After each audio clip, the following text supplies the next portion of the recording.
ప్రియ దేవుని బిడ్డలారా, బైబిల్ చదవటం వినటం వల్ల మనలో విశ్వాసం పెరుగుతుంది. మన మార్గానికి త్రోవ చూపుతుంది. సమస్త జనులను శిష్యులనుగా చేయుడి మత్తయి 28:19 వచనంలో దేవుని వాక్యం తెలియచేస్తోంది. తెలుగు బైబిల్స్ను ఆర్ఆర్కే మూర్తి గారు రీసెర్చ్ చేసి విశ్లేషణ చేసిన బైబిల్లోని ప్రతి అధ్యాయాలను వచనాలను వరుస క్రమంలో అనగా ఆదికాండం నుండి ప్రకటనా గ్రంథం వరకు ఇవ్వబడుతుంది. ప్రతి ఒక్కరూ ఆధ్యాత్మికంగా విశ్వాసంలో బలపడి మీ జీవితంలో ఎదుర్కొంటున్న సమస్యల నుండి విడుదల పొందండి. ప్రతి ఒక్కరూ మీ దీవెన టీవీని సబ్స్క్రైబ్ చేసి ఈ వాక్యాన్ని లైక్ చేసి మీ మిత్రులకు బంధువులకు షేర్ చేయండి. దేవుని సువార్తను ప్రకటింపబడుటలో మీరు పాలిభాగస్తులు కండి. సోదరి సోదరులారా, ఈ రోజున మనం యెషయా గ్రంథం 56వ అధ్యాయం వినబోతున్నాము. యెహోవా ఈలాగు సెలవిస్తున్నాడు: నా రక్షణ రావటానికి సిద్ధంగా ఉంది, నా నీతి వెల్లడి అవడానికి సిద్ధంగా ఉంది. న్యాయవిధిని అనుసరించండి, నీతిని అనుసరించి నడుచుకోండి. నేను నియమించిన విశ్రాంతి దినమును అపవిత్రపరచకుండా దానిని అనుసరించేవాడు, ఏ కీడు చేయకుండా తన చేతిని బిగబొట్టుకునేవాడు ధన్యుడు. ఆ ప్రకారము చేసి దానిని రూఢిగా గైకొనే నరుడు ధన్యుడు. యెహోవాను హత్తుకొనే అన్యుడు, నిశ్చయముగా యెహోవా తన జనులలో నుండి నన్ను వెలివేస్తాడని అనుకోకూడదు. షండు, నేను ఎండిన చెట్టును అనుకోకూడదు. షండు అంటే నపుంసకుడు. అన్యజాతులలో వీరికి సమాజంలో గౌరవం లేదు. అయితే దేవుని నిత్య సంకల్పంలో లోకంలోని జాతులన్నీ ఇశ్రాయేలు ద్వారా నిజమైన దేవుణ్ణి, దేవుడిచ్చే రక్షణను గుర్తించాలి. ఇదే అబ్రాహామీయ నిబంధన. ఆదికాండం 12వ అధ్యాయం 1 నుండి 3వ వచనం వరకు ఈ నిబంధనను దేవుడు స్థిరపరిచాడు. దేవుడన్నాడు: అబ్రహామా, నిన్ను గొప్ప జనముగా చేసి నిన్ను ఆశీర్వదించి నీ పేరు గొప్ప చేస్తాను. నీవే ఆశీర్వాదంగా ఉంటావు. నిన్ను ఆశీర్వదించే వారిని ఆశీర్వదిస్తాను, నిన్ను దూషించే వారిని శపిస్తాను. భూమి యొక్క సమస్త వంశములు నీ యందు ఆశీర్వదించబడతాయి. అయితే ఇశ్రాయేలు ఏమి చేసింది? అన్యజాతులను అనుకరించింది. వారి దేవతలను తాను పూజించటం మొదలుపెట్టింది. 9 నుండి 12వ వచనం వరకు నాయకులు గుడ్డివారైపోయారు. మొరగని కుక్కలు, కాపరులు స్వార్థపరులు. పొలములోని సమస్త జంతువులారా, అడవిలోని సమస్త మృగములారా, భక్షించడానికి రండి. వారి కాపరులు గుడ్డివారు, వారందరూ తెలివిలేనివారు. వారందరూ మూగి కుక్కలు, మొరగలేరు, కలవరిస్తూ పండుకుంటారు, నిద్రాసక్తులు. కుక్కలు తిండికి ఆతురపడతాయి, ఎంత తిన్నా వాటికి తృప్తి లేదు. ఈ కాపరులు అట్టివారే, దేనిని వివేచించజాలరు. వారందరూ తమకు ఇష్టమైన మార్గాన పోతారు. ఒక్కడూ తప్పకుండా అందరూ స్వప్రయోజనమే విచారించుకుంటారు. వారంటారు: నేను ద్రాక్షరసము తెప్పిస్తాను, మద్యము నిండారునట్లు తాగుదాము రండి. నేడు జరిగినట్లే రేపు మరీ లక్షణంగా జరుగుతుంది. అందుకే ఈ జాతి అన్యుల చేత చెరగొనిపోబడుతుంది. ఈ రోజున నేటి నాయకులకు ఈ సందేశం గొప్ప సవాలు. అయితే దేవుడు అన్యులను కూడా విడిచిపెట్టలేదు. 6 నుండి 8వ వచనం వరకు విశ్రాంతి దినమును అపవిత్రపరచకుండా ఆచరిస్తూ, నా నిబంధనను ఆధారము చేసుకుంటూ, యెహోవాకు దాసులై యెహోవా నామమును ప్రేమిస్తూ ఆయనకు పరిచర్య చేయాలని ఆయన పక్షమున చేరే అన్యులను నా పరిశుద్ధ పర్వతానికి తోడుకొని వస్తాను. నా ప్రార్థన మందిరములో వారిని ఆనందింపచేస్తాను.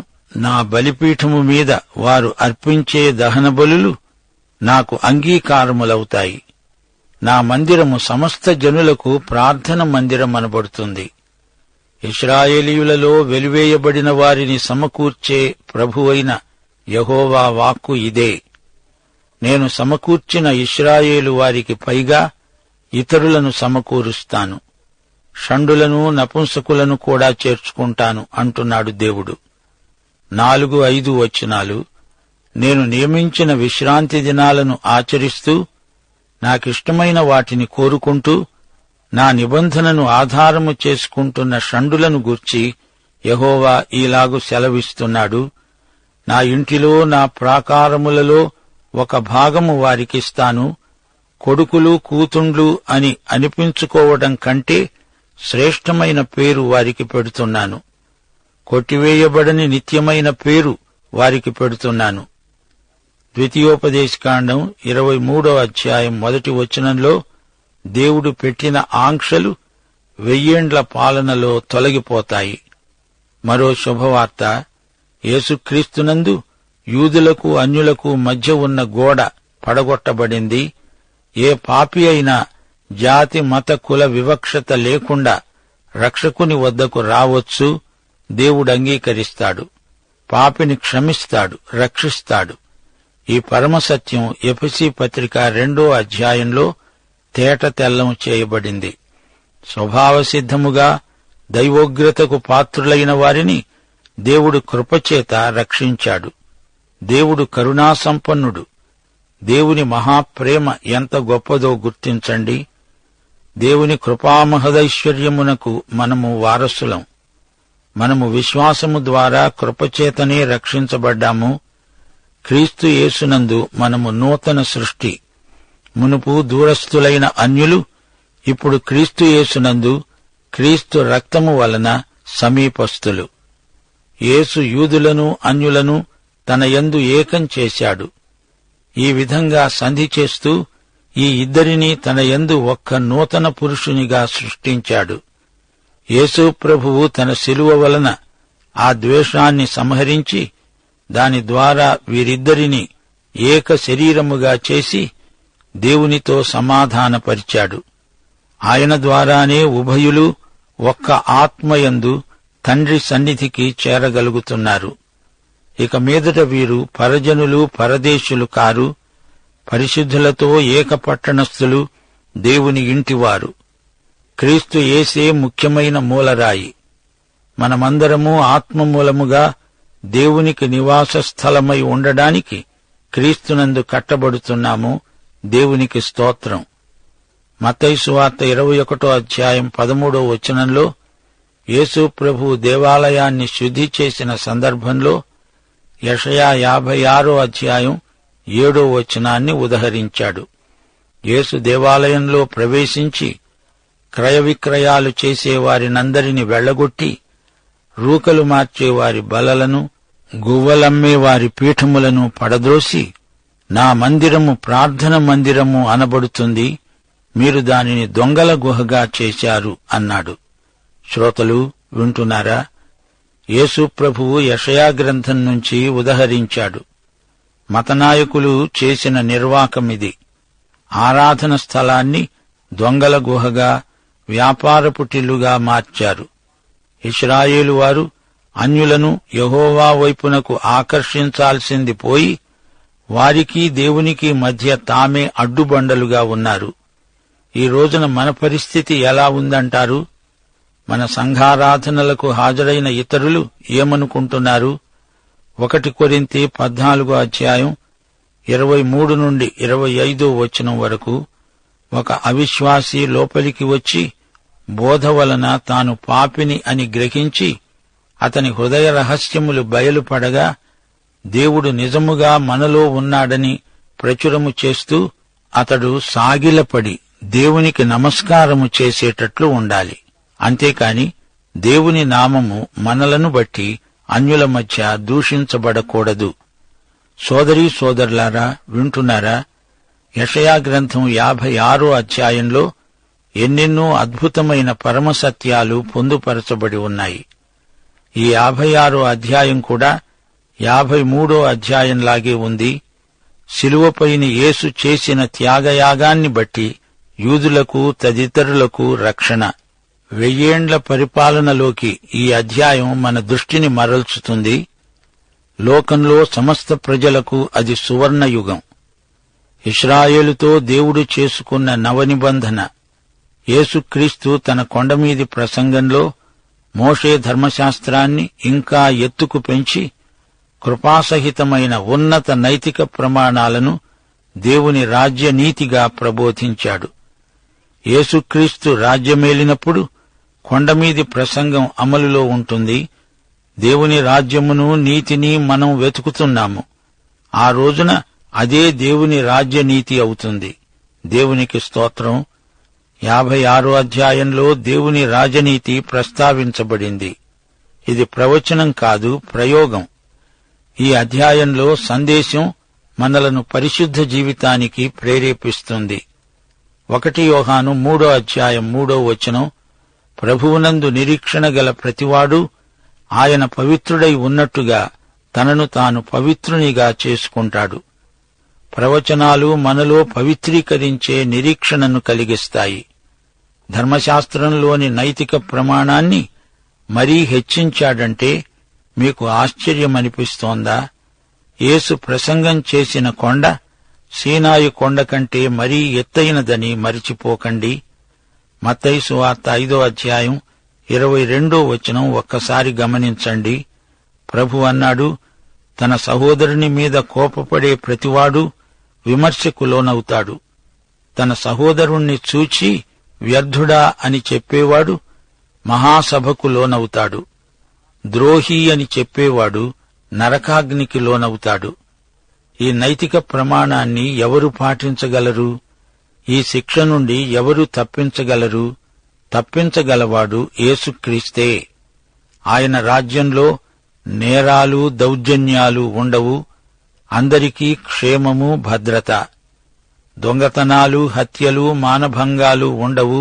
అది శ్రేయో రాజ్యం. సమృద్ధి, సంతృప్తి గల రాజ్యం. నా రక్షణ మీకు రావటానికి సమీపంగా ఉంది అని యెహోవా అంటున్నాడు. అంటే దేవుని రాజ్యం అని అర్థం. నా రక్షణ, నా నీతి, నా రాజ్యం అనగా 1000 ఏండ్ల పరిపాలన.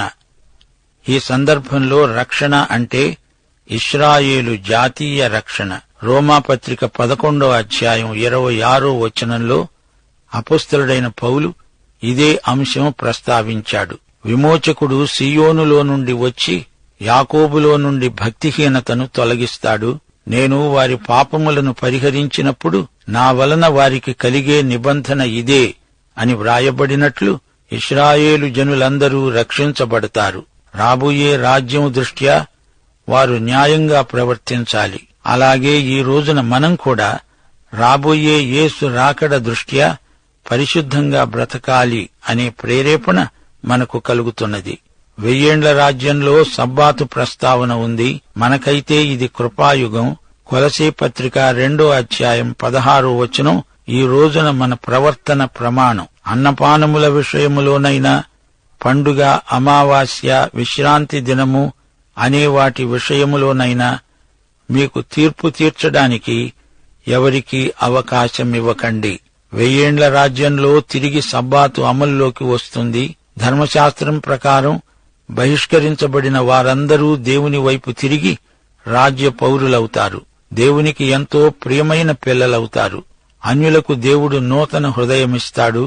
వారు దేవుని వైపు తిరుగుతారు. దేవుడన్నాడు, నా మందిరము అన్యజనులకు ప్రార్థన మందిరం అనబడుతుంది. దేవుని సంఘం కూడా ఈ రోజున బయట ఉన్న వారిని లోపలికి తెచ్చే మనసు గలదై ఉండాలి. దేవుని రాజ్యం విశ్వవ్యాప్తమై సమస్త ప్రజలను ఆకర్షిస్తుంది. 1000 ఏండ్ల పాలన కాలంలో ఇతరులు దేవుని తట్టు తిరుగుతారు. రాబోయే దేవుని రాజ్యం సంగతి ప్రవచిస్తూ యెషయా ప్రస్తుత కాలపు రాజ్యాలను గురించిన వాస్తవాలను ప్రకటిస్తున్నాడు. వన్యమృగాలలాగా లోకంలోని రాజ్యాలు రాజ్య విస్తరణ కాంక్షతో ఎగబడుతున్నాయి. అష్షూరు ఒక అడవి మృగం, బబులోను మరొకటి. ఇవి వచ్చి జొరబడుతున్నాయి. 27 సార్లు గతంలో లోక రాజ్యాలు యెరూషలేమును ముట్టడించాయి. ఇశ్రాయేలు దేవునికి అవిధేయత వల్ల ఈ ఆపదలను కొని తెచ్చుకుంది. ఆ రోజుల్లో ఇశ్రాయేలు కాపరులు, యాజకులు మొరగని కుక్కలు, స్వార్థపరులు అయిపోయారు. ఫిలిప్పీ 3వ అధ్యాయం 2వ వచనంలో పౌలు ఇలాంటి కుక్కల విషయమై జాగ్రత్తగా ఉండండి అని హెచ్చరించాడు. దేవుని సంపూర్ణ సువార్తను ప్రకటించని వారిని మొరగని కుక్కలు అంటున్నాడు దేవుడు. ఆ రోజుల్లో గొర్రెల కాపరుల దగ్గర కుక్కలు ఉండేవి. అవి గొర్రెలకు కాపలా. రాత్రిళ్లు కుక్కలు మెలకువగా ఉండి శత్రువులు తోడేళ్లు వచ్చినప్పుడు మొరుగుతాయి. అలాగే కావలివారైన ప్రవక్తలు, యాజకులు తమ కర్తవ్యాన్ని నిర్వహించటం లేదు. అపాయం వచ్చినప్పుడు వీరు మూగి కుక్కలైపోతున్నారు, మెదలకుండా ఉండిపోతున్నారు, నిద్రామత్తులవుతున్నారు. దైవ సేవకులు అనబడిన వారిలో బలహీనత ప్రవేశించింది. ప్రసంగ వేదిక ముందు నిలిచి ప్రజలకు పిరికి మందు నూరిపోసే వక్తలు మూగి కుక్కల్లాంటి వారని దేవుడంటున్నాడు. ప్రజలను తృప్తిపరచడానికి ఇచ్చకపు బోధలు చేసేవారు సోమరులు, నిద్రాసక్తులు. సవాలును ఎదుర్కొనలేరు. వారు పేరాశాపరులు, స్వార్థాపేక్షతో నిలువెల్లా నిండిపోయిన నాయకులు. దేవుని వాక్యాన్ని నమ్మకంగా బోధించగల దండి గుండెగల బోధకులు దేవునికి కావాలి. తాగుబోతులు, దుర్వ్యాపారమందు ఆసక్తి గలవారు దేవుని సేవకు మేలు కంటే కీడు ఎక్కువ చేసిన వారవుతున్నారు. దేవుని రక్షణ, దేవుని నీతి, దేవుని న్యాయవిధి మన బోధనాంశాలు. కీడు చేయకుండా ప్రతి విశ్వాసి తన చేతిని అదుపులో పెట్టుకోవాలి. కీడు చేయకుండా ఉంటే చాలదు, మేలు కూడా చెయ్యాలి. 1 పేతురు 3:10-12 వరకు. జీవమును ప్రేమించి మంచి దినములు చూడగోరేవాడు చెడ్డదానిని పలుకకుండా తన నాలుకను, కపటపు మాటలు చెప్పకుండా తన పెదవులను కాచుకోవాలి. అతడు కీడు నుండి తొలగి మేలు చెయ్యాలి. సమాధానమును వెదకి దానిని వెంటాడాలి. ప్రభువు కన్నులు నీతిమంతుల మీదను, ఆయన చెవులు వారి ప్రార్థనల వైపున ఉన్నవి. కాని ప్రభువు ముఖము కీడు చేసే వారికి విరోధముగా ఉన్నది. శ్రోతలు, మన దేవుడు నిబంధన దేవుడు. ఆయన రాజ్య పౌరులు, నిబంధన జనులు. బయట నుండి వచ్చిన ఇతరులను ఆప్యాయంగా చేర్చుకొని వారిని కూతుళ్ల కంటే, కొడుకుల కంటే ఎక్కువగా చూచుకుంటాను అంటున్నాడు దేవుడు. రాజ్య పౌరుల పేర్లు ఎన్నటికీ కొట్టివేయబడవు. వారి పౌరసత్వం నిత్యం, శాశ్వతం. వారందరూ దేవదాసులు, దేవుని నామమును ప్రేమిస్తారు. పరిశుద్ధ పర్వతానికి ఎందరో అన్యజాతీయులు వచ్చి ఆయనను ఆరాధిస్తారు.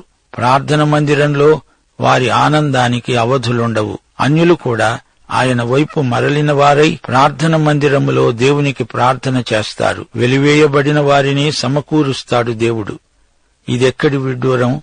బయటివారు లోపలికి వస్తుంటే లోపల ఉన్న వారి ప్రవర్తన చాలా నీచంగా, హీనంగా ఉన్నదేమిటి? దేవుని చిత్తాన్ని వదిలేసి వారు తమకిష్టమైన రీతిగా మాట్లాడుతున్నారు, పనిచేస్తున్నారు. సోదరీ సోదరులారా, ప్రియ శ్రోతలారా, ఈ అధ్యాయంలోని ముఖ్యాంశం రాబోయే దేవుని రాజ్యం, ఆయన నీతి, అందలి వివరాలు. వీటిని ధ్యానించటం వల్ల మనకు పరిశుద్ధ జీవితం అలవడుతుంది. అయితే ప్రస్తుత లోక పరిస్థితులు, అందలి రాజకీయాలు అస్తవ్యస్తంగా ఉన్నాయి. నిశ్చయత లేదు. లోకరాజ్యాలలో కూడా కలవరం ఎక్కువగా కానవస్తున్నది. ఈ సమస్యలన్నిటికీ పరిష్కారం యేసు ప్రభువు రాకడే. 1 కొరింథీ 2:13 ప్రభువు మనస్సును ఎరిగి ఆయనకు బోధింపగలవాడెవడు? మనమైతే క్రీస్తు మనస్సు కలిగిన వారము. క్రీస్తు దృక్పథం మనకుంది. క్రీస్తు వ్యక్తిత్వం కూడా మనకు వాగ్దానం చేయబడింది.